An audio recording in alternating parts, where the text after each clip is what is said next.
I talk about the debt pretty much every live stream, right? You guys should really talk about this to your friends, to your relatives, to your kids. Make them understand. Okay. There was this article that caught my eye.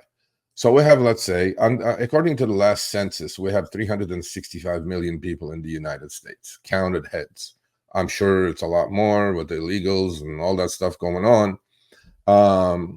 And U.S. debt per capita, per person, per American, per child, per elderly, per adult at $35 trillion is nearing $1 million per American. So you all in the chat owe $1 million. Okay? Yeah. I owe $1 million. My two kids and my wife owe $1 million. So we're all in the $1 million group. Not in the having $1 million group. We're in the owing $1 million group because of what? Is it our debt? No. Is it Washington's created debt? Yeah. But why are we suffering the effects of owing $1 million? And how do we get there? First of all, I mean, that's a great question. And U.S. national debt reaching nearly 1 million per American can be a startling figure. It is a startling figure because I don't want to owe anything. I'd rather not owe, but it's essential to break it down. National debt is the total amount of money that the U.S. federal government owes to creditors. Those are the IOUs that we talked about, which range from financial institutions, private investors, and other lenders across international lines. We just talked about that. Excuse me. We just talked about that on the last topic. So it comprises both public debt owed to foreign and domestic investors, intergovernmental holdings such as Social Security and Medicare trust funds, and that has accumulated over decades due to persistent budget deficits, which I've been talking about for the last 6 weeks since I started the channel, where government expenditures surpass the revenues. How many of you are running budget deficits, people? How many? I can't run a budget deficit because I cannot add zeros to my bank account free willy like the government does. So the other question that comes to mind is, where did all this money go? Like, what are we doing? Okay, we're spending the money. I get it. But what's happening? Like, why? Where is it going? Um, and Armenian buddy, Mr. Hakimian of Total Capital Management, says a significant portion of the debt stems from expenditures on Medicare, Medicaid, and Social Security. Okay, well, we all need it. I'm going to retire in like 7, 8 years, and hopefully I will have some money to get back because I paid all my life into the Social Security Fund. But we know Washington is raiding the Social Security Fund. I'm hearing that it may not be there for me, which I hope to God it is. These programs are essential for providing healthcare and financial support to millions of Americans, especially the elderly and low-income families. I get that. That's the good part of it. But then now, we also spend a lot of frivolously. We spend on stuff that we don't need. Okay, I don't do it. Like I don't go.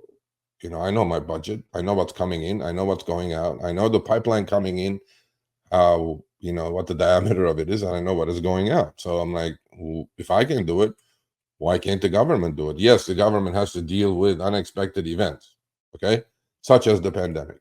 All right, I get it. They printed 7 6 7 trillion and added it into the economy because otherwise, in our economy, which is 80% based on consumer spending went to zero overnight, literally, right? But then you can look back of all the pumping of money, how we got to 35 trillion in debt is great financial crisis, right? Well, how was that created? That was not a pandemic. That was not, that was man-made. I mean, all the writing was on the wall, right? So, I mean, most of the time, they're shooting themselves and then go, oh, wait a minute, we got to save this. We cannot let this go broke. We cannot do that. But, and other areas of spending include education funding, fine, military and defense, obviously, as well as public infrastructure costs. How many of you think the public infrastructure is really good in this country? I think it's horrible. I think that's where they need to spend the money on. But one of the biggest contributing factors to U.S. debt, interest rates. We just talked about that, right? In 2022, this is 2 years ago, the interest payments on debt were around 400 billion. Well, what did I just say it was as of this year? At 5%, because Fed had to raise the rate to 0 to 5% to kill inflation that they created. I mean, they shouldn't be complaining, it's man-made. is 900 billion now. Think about it, people. Can we take that, if we didn't have this deficit, can we take that 900 billion and use it? By the way, the 900 billion is more than Medicare, more than Medi-Cal, more than Social Security, and more than defense spending. Why do we have to pay this kind of interest? Right? But that's because we have the debt. So another good portion of the debt comes from actions that fall under the category of governmental fiscal stimulus. Well, we know that, right? We know what happened during the pandemic. Everybody was sitting home and government was sending money. And I mean, that is the only time I may agree with it. But then I see the trend here. In 2008, when the great financial crisis happened, the Fed created something called TARP. And it's called Toxic Asset Repurchase Program.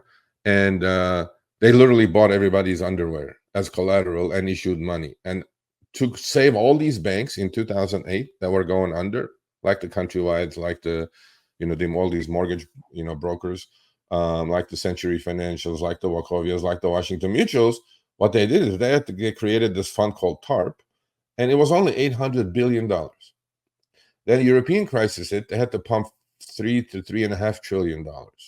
Okay. So every like 6 to 8 years, there's one of these crises, right? And then the pandemic hit. The pandemic was $6 to $7 trillion that they had to create out of thin air to keep the country together, right? So these things, some are expected and some are man-made, and most of it is man-made. I mean, how many more pandemics am I going to live through in my lifetime? Probably not. I think that was mine. All these expenditures and printing money is essential to keep the economy afloat, but it all comes at a cost. What is the cost? $900 billion in interest payments this year alone, right? While we're adding $1 trillion to that deficit. So on the back end, the deficits are still going this way, right? Even if they start lowering the rates now, which there is talk of this year, they're going to do a rate cut, and next year they're going to do a couple, because they don't want the economy to tank. There's a lag factor here. So if Fed wants to kind of soft land the economy, how many times has that happened? I don't recall in my lifetime, too many. And so a lot of people are saying economy, GDP is going to slow down. So when the GDP slows down, so I'll give you guys another example. Our debt is 35 trillion, give or take 100 billion or so. Okay. Our gross domestic product in this country, whatever we produce as a country, all of us contribute to the GDP, is 27 trillion. Okay. Annually. All right. 35 trillion over 27 trillion is 120% of GDP. That's been the highest. There was one time higher, which was World War II. But think about the differences in the economy and the GDP then and now. 120% of GDP. If the economy slows down and our GDP shrinks, or we go in a recession, when you go in a recession, GDP will shrink.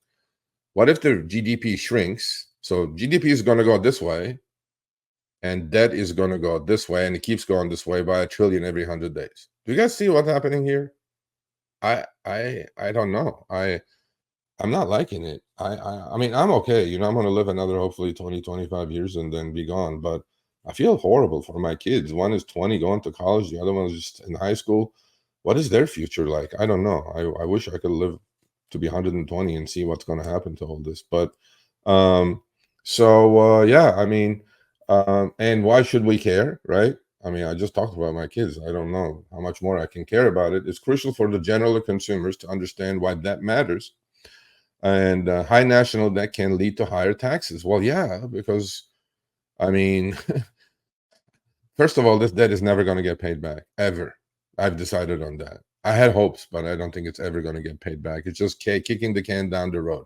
Republican, Democrat, or the two fools that were trying to debate each other last night, none of them are going to do anything about putting the house in order, putting the budget in order. They're not going to do it. And and it's also obviously, right, impacting inflation and interest rates. So inflation got out of control for a couple of years because of the expenditures or the spending we created, put money in in the trillions into people's pockets, and they went and spent it. Inflation's simple explanation is too many dollars chasing too few goods. And that's what happened. We created inflation, man-made, because we kept the interest rates at zero for too long. And now we jacked them up to 5, right? Housing sales are collapsing, right? Housing prices are still hanging in there because most people were smart enough to get themselves a 3.5% 30-year fix when the rates were low. But the affordability is out of control. I talked about that in the past, so no need to go on into it. Uh, but this spending is pumping inflation for no reason whatsoever. This creation of hocus pocus money, and it may keep interest rates higher. The higher the interest rates stay, right? What happens? We're all suffering the effects. If you go buy a new car or a house these days, it's unaffordable because the rates are so high.